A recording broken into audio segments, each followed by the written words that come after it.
আজ থেকে জলপাইগুড়ি জেলার বিশ্ব বাংলা ক্রীড়াঙ্গনে শুরু হলো জলপাইগুড়ি জেলা ক্রীড়া সংস্থার উদ্যোগে আয়োজিত ৬৬তম জেলা আন্তঃ ক্লাব অ্যাথলেটিক মিট।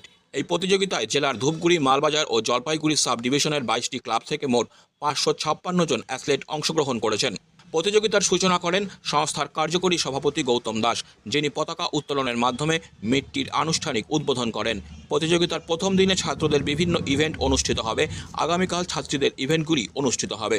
মোট ৮৮টি ইভেন্ট এবং ৬টি রিলে ইভেন্ট এই মিটে অন্তর্ভুক্ত রয়েছে।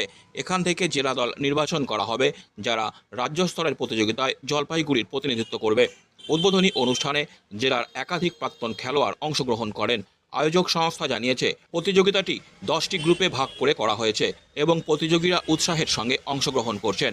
সংস্থার এক কর্মকর্তা বলেন, জেলা স্তরের প্রতিযোগিতা থেকে আমরা সেরা প্রতিভাগুলোকে তুলে আনতে চাই।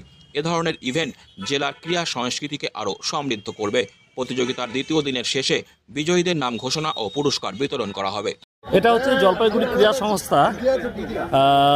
এই জলপাইগুড়ি জেলার সমস্ত যে ক্লাব রয়েছে, এই জেলাভিত্তিক এই একটা ৬৬তম এটা অনুষ্ঠান হচ্ছে।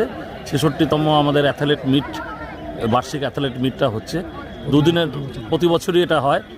দুদিনের এই প্রোগ্রাম এখন উদ্বোধন হলো। ছেলে এবং মেয়েদের ইভেন্ট থাকবে এবং পার্টিসিপেন্ট প্রায় ৫৫০-এর উপরে পার্টিসিপেন্ট আছে।